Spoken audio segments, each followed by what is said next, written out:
Hacia el final del libro, de la mejor parte del padre Thomas Keating, aborda, digamos, ya como una dimensión enteramente práctica, o sea, vivencial, de la experiencia religiosa. Y por ello va a dedicar un apartado que es muy importante a la ascesis de la vida diaria.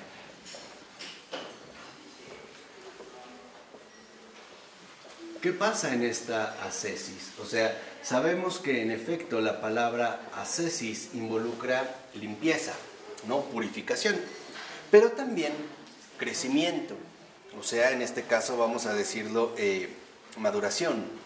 Por ello, comienza diciendo Thomas Keating que un método de preparación a la oración es como el ala de un pájaro. O sea, si queremos volar, necesitamos las dos alas. Y una de estas dos alas, son las prácticas de vida diaria que mantienen alerta que nos mantiene alerta con respecto a la presencia divina que hemos descubierto en la oración. O sea, vamos a decirlo de esta manera. Lo importante en la vida diaria es que aquello que vamos descubriendo, que vamos obteniendo en la oración, la podamos precisamente vivir de manera constante, ¿no? De manera ordinaria. De tal forma que entonces entendamos que la travesía espiritual, nuestra vida espiritual, consiste en una serie de avances graduales, no lineales, que nos llevan a percibir la presencia de Dios en niveles cada vez más profundos, en niveles cada vez, vamos a decirlo así, auténticos. De tal forma que entonces necesitamos adoptar una ascesis adecuada, ¿no? Necesitamos reglas de orientación. Eso es lo que nos daría la ascesis de la vida ordinaria, reglas de vida, como orientación vital, ¿no? O sea, necesitamos un plan, criterios pues, ¿no? Criterios de orientación para poder crecer en esta vida espiritual, ¿no? Dice, ante ello, por ejemplo, cuando intentamos asumir estos criterios de orientación, estas reglas de vida, dice el padre Keating, surgen preguntas como esta: ¿y de dónde voy a sacar tiempo, ¿no? Para poder dedicarme a la vida espiritual? ¿Dónde puedo obtener 20, 15, 30 minutos por la mañana y por la tarde para rezar? Más bien, lo que tengo que hacer como prioridad es ganarme la vida. ¿Se acuerdan lo que acabamos de hablar con Taylor? ¿No? Lo que tengo que hacer es ganarme la vida. Tengo que trabajar, pagar mi hipoteca, educar a mis hijos, llevarlos al colegio, llevar el auto al servicio. Dice, y eso, y ni así me da tiempo, ¿no? O sea, en pocas palabras, no tengo tiempo. De tal forma que de ahí aparece, ¿no?, la grande tentación de llegar a decir incluso, puesto que yo no soy un monje, puesto que yo no estoy en un convento, entonces la oración contemplativa no es para mí, ¿no? Entonces aquí vemos un poco la secuencia que asumimos en nuestra vida ordinaria, no en pocas palabras. Pareciera que hay tiempo para todo, menos para la oración, ¿no? Menos para, en este caso, lo importante. Dice, pero no podemos olvidar que justamente estos criterios de orientación, estas reglas de vida, dan un poco de orden a la vida de muchas personas. Dice, ¿por qué? Porque en efecto nos vamos clarificando y nos vamos ordenando, de tal manera que seremos capaces de llegar a entender que hay prioridades. Y esto es algo fundamental que hemos perdido en este mundo moderno, la noción de prioridades. Hay cosas que son esenciales, mejor dicho, hay cosas que son necesarias, pero no esenciales, no primordiales. Por ejemplo, por mencionar el caso que aquí se expone, hay mucha gente cuya prioridad es trabajar, sin ponerse a pensar un poco en lo contraproducente que puede seguir o que puede ser el adoptar como una regla fija este criterio. Al grado de que podemos ver cómo se produce, por ejemplo, el descuido familiar, la desatención que manifestamos en nuestro entorno inmediato, ¿no? El abandono de muchas esposas y esposos, incluso por no hablar ya en este sentido de los propios hijos. De tal forma que si nosotros realmente seguimos estas reglas de vida que nos sirven como criterios de orientación, aprenderemos poco a poco a dejar de hacer cosas que en realidad no son primordiales. Que incluso podemos llegar a decir que resultarían incluso innecesarias. Por ejemplo, el trabajar de más. No es necesario. Y nosotros de entrada decimos sí es necesario. ¿Por qué? Porque ya estamos mal acostumbrados al ritmo de vida productivo. Un ritmo de vida productivo que, como lo vimos por ejemplo en el caso de Charles Taylor, no da espacio para una vida trascendente. No nos deja lugar o no da cabida a situaciones que van más allá de nuestras exigencias inmediatas. De tal forma que entonces debemos como repasar algunas prácticas tradicionales que nos puedan ayudar en nuestra vida diaria a nuestro crecimiento espiritual. Ya habíamos visto una, por ejemplo, la Lectio Divina, que le dedicamos ya algunos comentarios. Sobre todo la Lectio Divina para alimentar el trasfondo de nuestra oración contemplativa. Vamos a decirlo así, la meditación regular, asidua, diaria, de los evangelios y en general de las escrituras, ¿vale? Esta sería el primer paso. La segunda es la guarda del corazón, Podemos decir así como el cuidado del corazón.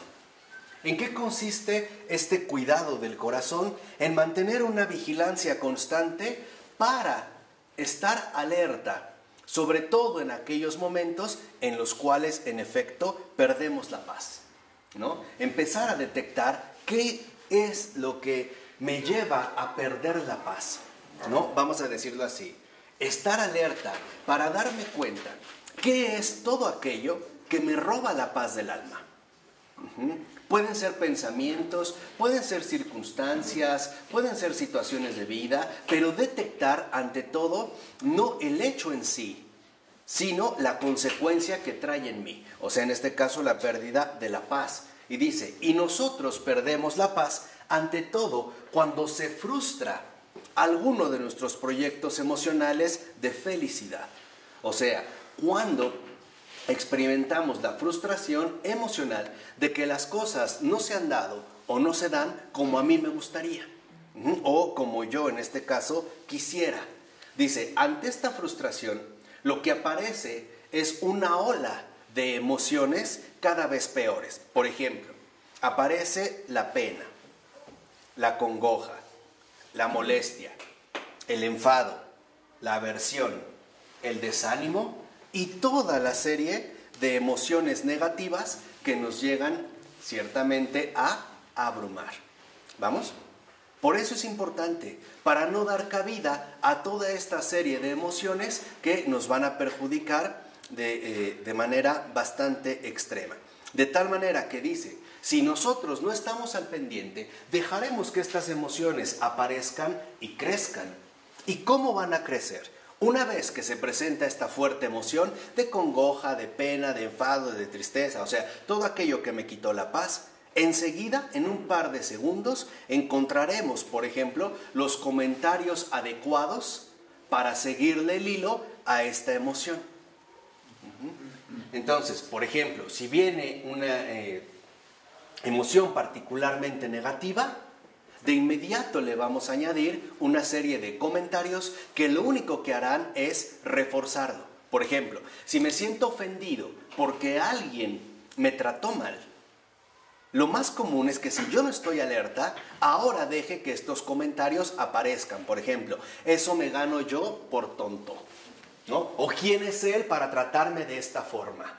Y entonces, empezamos cada vez a desvariar más. Dice, por ejemplo, si alguien te insulta, antes incluso de recapacitar, ya nos podemos encontrar pensando algo así como lo siguiente. ¿Quién es él para tratarme así? ¿Cómo puede hacerme esto? E incluso llegar a pensamientos, más elaborados como el siguiente. ¿Cómo le voy a hacer para callarle la boca?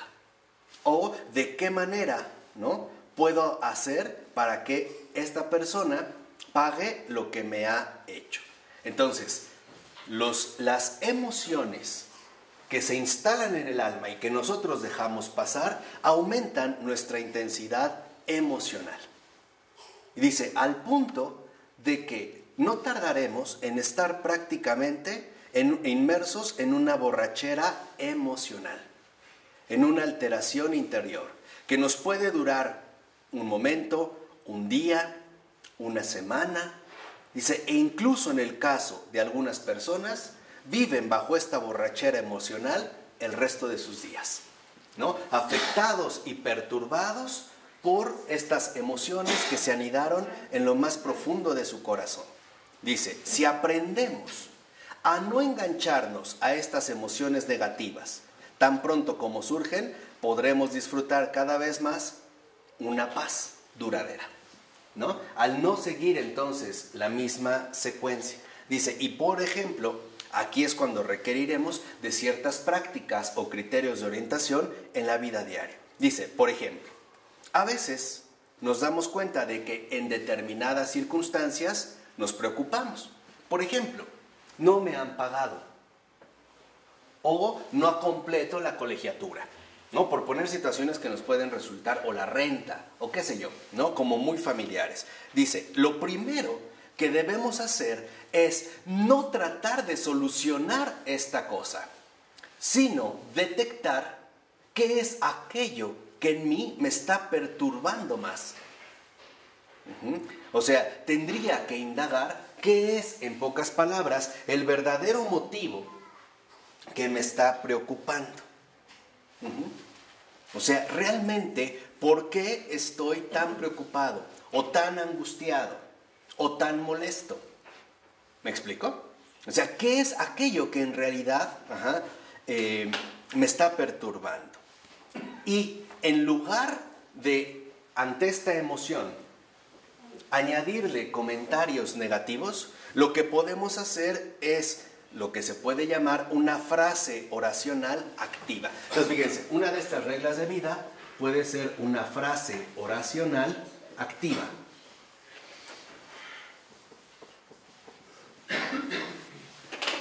¿Qué es la frase oracional activa? Significa que nosotros cambiamos la programación habitual de nuestro comportamiento interior. Vayámonos al caso más inmediato. Ante una determinada circunstancia que nos ha llenado de preocupación, generalmente el comentario que añadimos podría ser, ¿y ahora qué voy a hacer? ¿O ahora qué va a pasar? ¿O ahora qué va a suceder? Y esta serie de comentarios lo único que hacen es incrementar la intensidad de esta emoción negativa, ¿vale? La frase oracional activa implica que nosotros cortamos esta secuencia para introducir una frase que pueda vencer esta influencia negativa. Por ejemplo, Dios mío, ven en mi auxilio. O Jesús, ayúdame. O como Pedro cuando se estaba ahogando en el agua, ¿qué le gritó a Jesús? Sálvame. Señor, sálvame. Incluso nada más puedo decirle, sálvame. De tal manera que entonces experimente la eficacia de la palabra viva. Esto es fundamental, ¿eh? Dejar que la palabra haga su trabajo. Eso es en parte lo que yo les decía hace un momento. La vida espiritual es maravillarse del obrar de Dios. Esa es la vida espiritual, así en lo más profundo.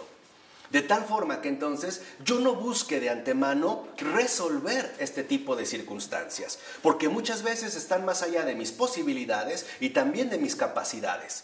Pero lo que sí puedo hacer es custodiar la paz del corazón. Eso sí lo puedo hacer. Eso está a mi alcance. ¿Cómo? Invocando el auxilio divino a través de una frase oracional.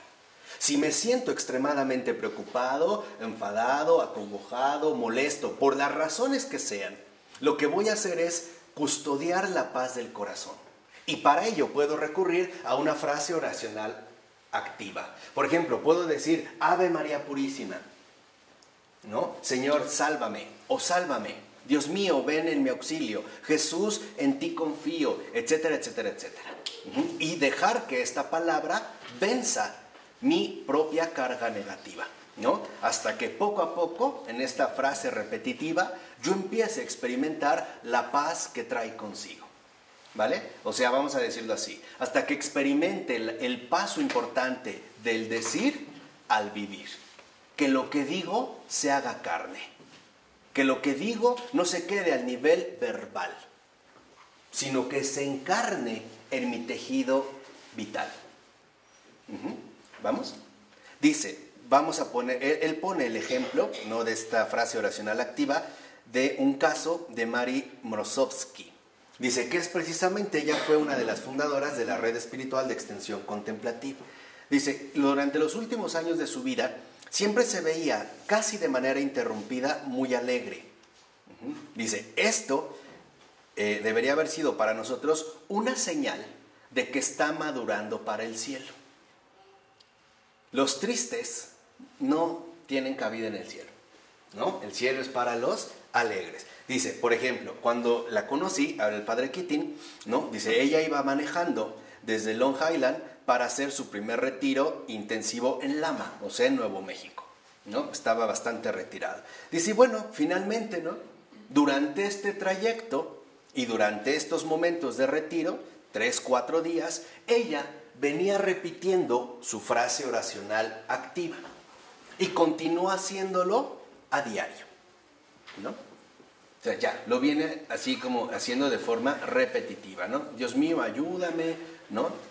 O María sin pecado concebida, alguna frase oracional, Padre, qué sé yo.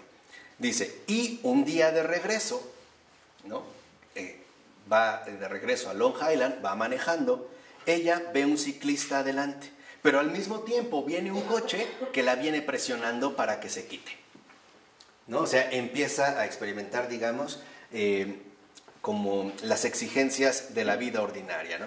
Dice, y él la quiere rebasar, pero él no había visto al ciclista. Ella sí, ¿no? Y dice, se pone a tocar el claxon como diciéndole, quítate, ¿no? Le empieza a aventar las altas. Dice, ella duda si se hace a un lado o no, precisamente para no perjudicar al ciclista. Dice, por fin, el hombre acelera, la alcanza a toda máquina, ¿no?, y baja la ventana y la empieza a insultar, ¿no? Le empieza a decir un montón de groserías. Incluso le escupe, ¿no?, al rostro. Dice, lo primero es que sus emociones empezaron a trabajar. Obviamente con los respectivos comentarios. Por ejemplo, ¿cómo puede una persona ser tan mala? Empezó a decir, ¿no? Dice María Mrozowski, ¿cómo puede alguien hacer una cosa así? No, en realidad los hombres son unas bestias. Los hombres son unos animales. Dice, y en cualquier caso, brotan los comentarios de indignación y por lo tanto se desbordan los sentimientos, por ejemplo, de haber sido ofendida. O sea, empieza a entrar en la borrachera emocional, ¿no? Pero en ese momento recordó la frase oracional activa que venía repitiendo. ¿Y qué experimentó? Una gran paz. O sea, dejar que sea Dios el que obre en el alma y no uno mismo. Dice, en ese momento, ella percibió que se le ofrecía una palabra, ¿no? Era una inspiración del Espíritu Santo. ¿Cuál era la palabra? Perdónalo. Perdónalo. Dice, ante ello, obedece de inmediato. Dice, y experimentó como si le hubieran dado un gran regalo de rosas. Y entonces sigue su camino, su trayectoria, ¿no? El llegar a casa finalmente alegre. ¿Vemos la gran diferencia o no? Entonces, en lugar de decir, ay, estúpido, maldito, mejor decir, Padre, perdónalos porque no saben lo que hacen. O una simple palabra, ¿vale? Para salir de aquí. Dice, otra recomendación, por ejemplo, estamos hablando de la vida diaria, para los que tienen que manejar mucho o pasan mucho tiempo en algún tipo de vehículo, es utilizar algún tipo de reproducción, un CD, un tape o qué sé yo, donde se venga, digamos, como escuchando este tipo de frase oracional. Por ejemplo, el rezo de un rosario, o Ave María, o Ave María. Dice, incluso a partir de este tipo de cercanía, podremos ver cómo al cabo de un año asimilamos más información que lo que habríamos hecho en un solo curso. Dice, necesitamos estos recursos. Y si con ello, aparte de la frase oracional activa, llevamos a cabo, ¿no?, la guardia del corazón, tendremos cada vez menos frustraciones emocionales. O sea, empezaremos a experimentar cada vez más la verdadera libertad de los hijos de Dios. ¿Vamos? O sea, nos veremos libres en este caso de la aflicción. Entonces vamos a llegar a un punto donde ya no van a entrar las emociones para rechazar. No, ya no. Ya van a estar vamos bajo. a sentirlas antes y las vamos a rechazar, claro, antes de que entren. Exacto. Aquí es donde podemos entender esto en dos términos muy concretos: sentir y consentir. Sentir no lo podemos evitar. Es inevitable para nosotros. Por ejemplo, yo puedo sentir disgusto, pero esto no me obliga a consentir el enfado en mí. O sea, que sienta no es excusa para perder la paz y ponerme como loco. Eso es el punto.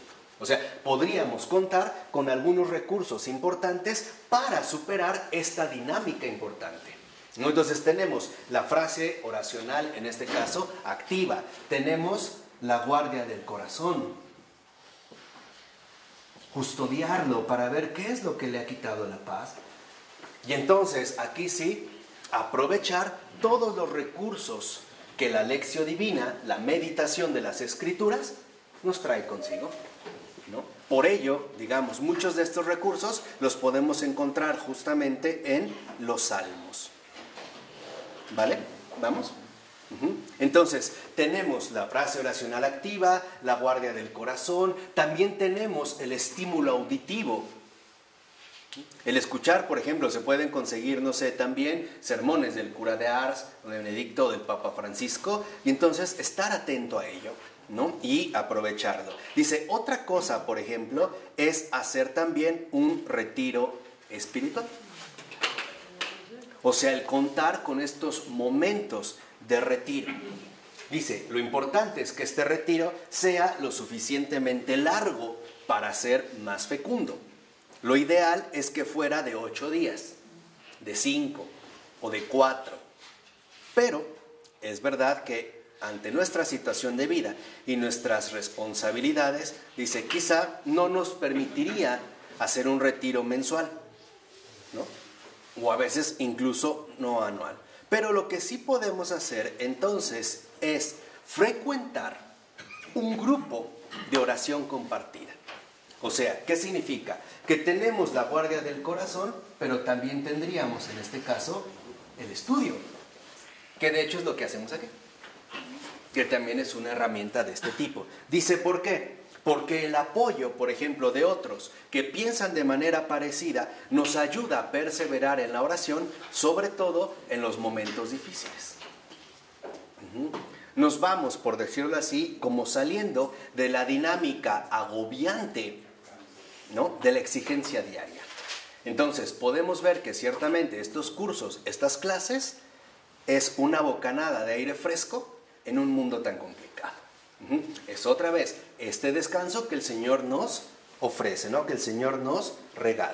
Dice, finalmente, podemos contar con varios esfuerzos para que logremos permanecer cada vez más en la presencia de Dios.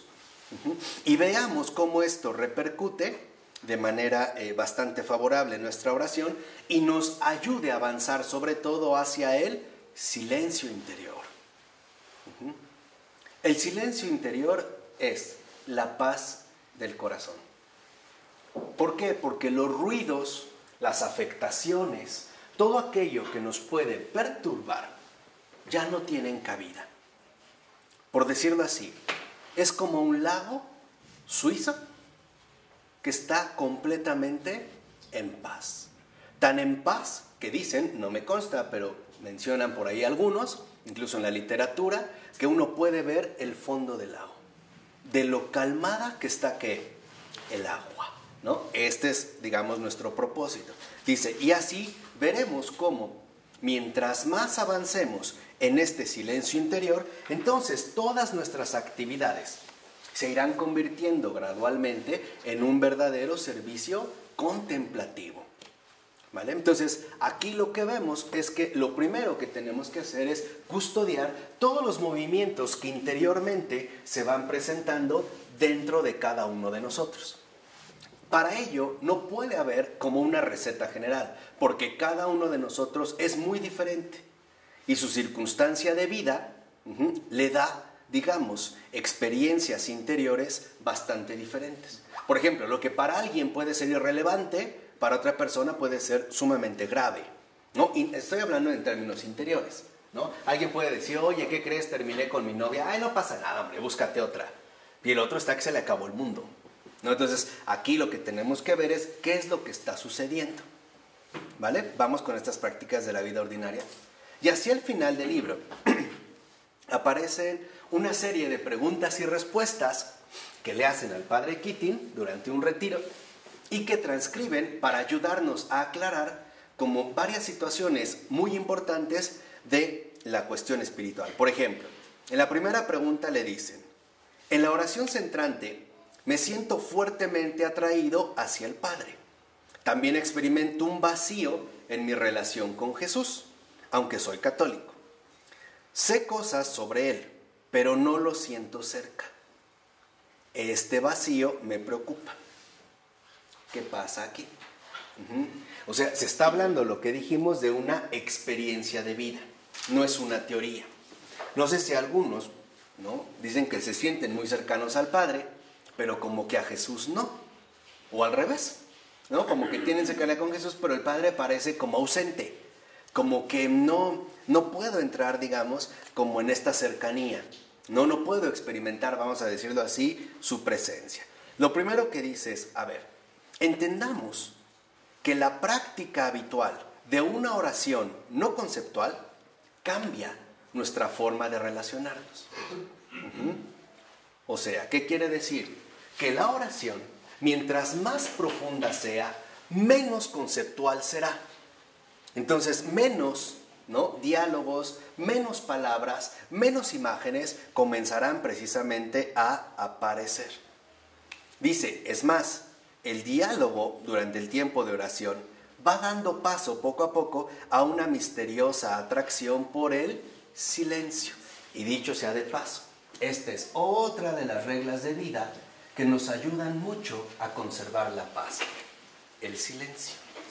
Hoy somos una cultura profundamente afectada por una especie de diarrea verbal, ¿no? Hablamos y hablamos y hablamos todo el tiempo y la gente habla y prendes el radio y hablan y hablan y la tele y hablan y hablan y hablan. Por esto literalmente no nos ayuda en nada. Tenemos que aprender a revalorar la cuestión del silencio. El silencio que nos permite precisamente despojarnos de todos aquellos ruidos que tanto nos agobian. Por eso la oración centrante, por eso los periodos de oración. Por eso es también fundamental que incluso entre las personas aprendan a sentirse cómodos estando en silencio. No sé si les ha pasado que estás con otra persona y no dice nada y lo primero que sentimos es incomodidad. ¿Y qué me cuentas? No, pues nada, ¿y tú? No, tampoco. ¿Y qué dice la familia? Ahí empezamos con la diarrea verbal, ¿no? No, ¿qué quiere decir? Que tenemos que pasar de lo verbal a lo presencial. Y esta es una forma de relacionarnos muchísimo más profunda que la mera cuestión enteramente que verbal, ¿no? O hay gente que habla, ¿qué haces? Nada, ¿y qué me cuentas? Otra vez, no sea como forzar, ¿no?, el lenguaje. Nada. Cuando están solos. Y ya cuando están solos, hoy por ejemplo, si no hay como continuidad verbal, hoy buscan las salidas fáciles que nos ofrece la avanzada tecnología. Entonces cada quien al Facebook, al chat, a su teléfono, ¿no? Y se evitan, pero siempre es un ruido, porque aún así el hecho de estar revisando el Facebook involucra que seguimos teniendo un tipo de conversación. O sea, no logramos estar, ¿qué?, en silencio, ¿no? O sea, tenemos que superar nuestra desordenada inquietud. Recuperar el valor de lo presencial. El volver a experimentar la cercanía profunda de alguien, aún sin hablar, aún sin palabras. Por ejemplo, cuando una madre abraza a su bebé y no están, ¡ay, mi chiquita, mi bonita, mi preciosa! O sea, basta con que la vea y esté ahí para que esa presencia pese más que lo que se puede decir. ¿Sí me explico? Esto es fundamental, o sea, tenemos que recuperar lo presencial y por lo tanto bajarle a lo verbal. Entonces, dice aparte en este sentido, el silencio. Este silencio presencial, o sea, no verbal, es característico de la presencia de aquel a quien en el cristianismo llamamos Padre. Esto es lo característico del Padre. Es silencio, o sea, pura presencia. Como cuando el Padre ve al Hijo y no necesita decirle que está ahí. No sé si me explico. ¿No? O sea, ahí está. Basta su presencia para que todo se calme. O a veces pasa con los bebés, ¿no? Están llorando, pero en cuanto perciben la presencia de la mamá, del papá o de alguien conocido, se callan. No le tienen ni que hablar. Basta con la pura presencia. Ahora dice, el Padre precisamente es característico que destaque ante todo su presencia, mientras que el Hijo es expresión de todo lo que el Padre es. O sea, el Hijo es el verbo, el Hijo es la palabra. Esta es la expresión. Dice, y aquí, por ejemplo, lo que vemos es que entonces la experiencia de una especie de vacío en nuestra concepción conceptual de Cristo se puede malinterpretar. Porque podemos llegar a pensar que entonces se ha enfriado nuestra devoción a Jesús o que incluso como que Él ha desaparecido. No, lo que pasa es que poco a poco vamos pasando del Hijo ¿a quién? Al Padre. Con el Hijo, vamos a decirlo así, todavía está la posibilidad de hablar, de expresar, es la expresión del Padre. Pero en el Padre lo que hay es una como presencia que lo llena absolutamente ¿qué? Todo, incluso sin hablar. Es que no sé cómo explicarlo, pero el Padre lo es todo, es lo que llena absolutamente todo. Él, digamos, en su presencia lo llena todo, no necesita hablar, porque Él es Dios mismo también. ¿Sí me explico? Lo nota, ¿no? Lo llena. Entonces, no tengamos miedo si empezamos a percibir una especie como de ausencia de imágenes o de palabras y empezamos a percibir como esa especie de silencio, ¿no? O de vacío. Lo que nos está pasando, dice el Padre Keating, es que nos estamos identificando de manera más profunda con el propio Jesús. ¿Por qué? Porque ahora hemos entrado en una nueva forma de relación que se llama compenetración. Ya no solo es, por decirlo así, una mera cuestión verbal. No, ahora se trata de una verdadera compenetración. ¿Por qué? Porque en la compenetración nosotros ya no oramos. Es Cristo quien ora en nosotros. ¿Y cómo ora Cristo al Padre? ¿Hablando y hablando? ¿No? En silencio. Así que nos estamos acercando cada vez más precisamente a Cristo. Dice, ya no nos separamos de Él, como hacíamos cuando Él estaba presente fuera de nosotros, sino que nos vamos convirtiendo a sí mismo en palabra de Dios. Es como cuando, por ejemplo, uno tiene una necesidad y va al sagrario o a una imagen, no sé, del Sagrado Corazón de Jesús y le hablas, en efecto, como a distancia, ¿no? Como que te diriges a alguien que está, ¿qué? Fuera. Pero aquí ya la cosa es diferente. Aquí ya es Cristo mismo el que empieza, ¿no?, a ganar cada vez más terreno en ti. De tal forma que ese silencio ya no te perturba, porque este silencio se transforma de manera plena en la presencia del Padre. A ver, yo les quiero hacer una pregunta. ¿Cómo adoran a su creador las estrellas? Brillando nada más. Su belleza. Su belleza. Y eso lo hacen en silencio. ¿Cómo lo hacen los árboles? Sin hablar. Porque para ellos la presencia lo es todo. O sea, para ellos su forma de adoración es reconocer esta presencia. Por eso no necesitan estar gritando. O no necesitan precisamente estar hablando. Lo mismo lo harían las flores. Digamos, me refiero a esta circunstancia que nos puede parecer como muchísimo más accesible. No se necesita un griterío. Por eso, digamos, fuera de la tierra, por lo regular, lo que se percibe es silencio. Es un silencio, que no es vacío, es totalmente presencia. Es, por ejemplo, lo que experimenta el apóstol Juan cuando en la cena del Señor se recuesta en el pecho de Jesús. ¿Jesús le está hable y hable? Ya no. Ahora Juan lo que experimenta realmente es la presencia. No, en este caso ya experimenta al Padre. Dice, ahora, no confundamos esto con una experiencia psicológica de vacío. Y aquí es donde está la clave fundamental. No podemos evaluar la oración a partir de nuestros propios criterios psicológicos. ¿Qué significa esto? Que, por ejemplo, si yo siento psicológicamente un vacío, por ejemplo, que me acerco a Dios y le hablo y como que no me responde, como que no hay nadie, como que psicológicamente no encuentro algo en concreto, dice, no significa que no estemos en oración.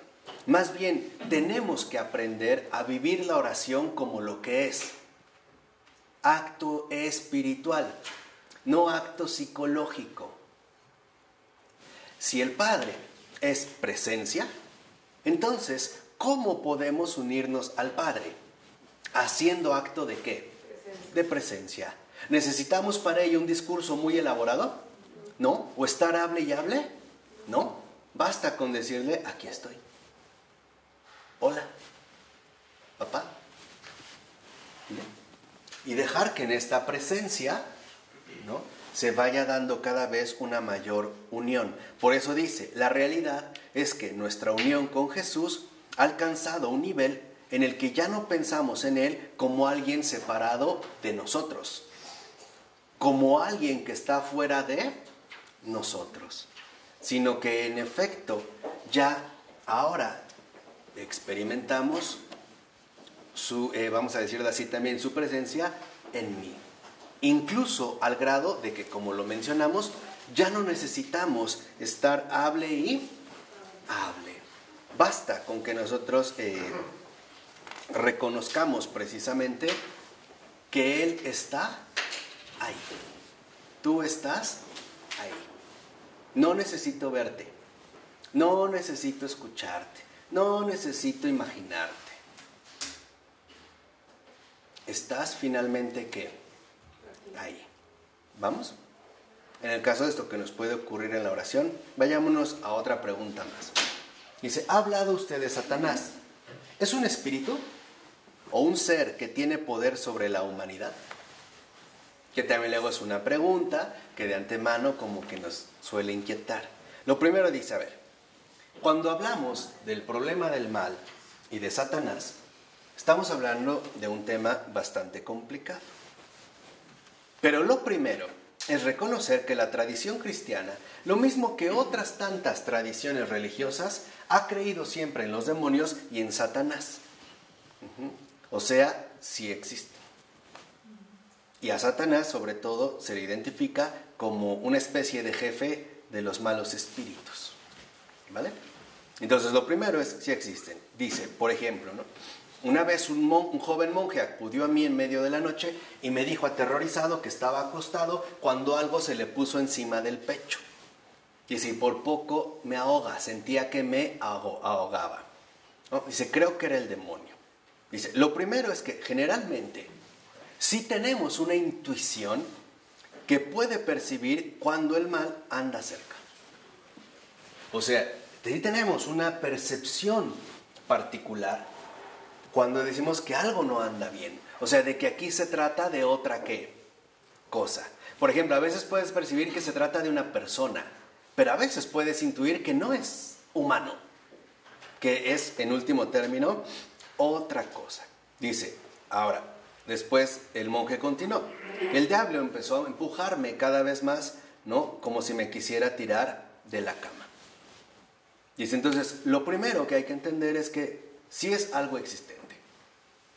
No estamos hablando de una farsa o de un invento. Dice, y uno de los ejemplos claros que podemos entender es la cuestión de los exorcismos. Dice, por ejemplo, ha habido a lo largo de la historia casos de exorcismos en los que una persona poseída del demonio ha afirmado que tenía la fuerza de 3, 4 o hasta 5 hombres. O sea, ya es algo finalmente no humano.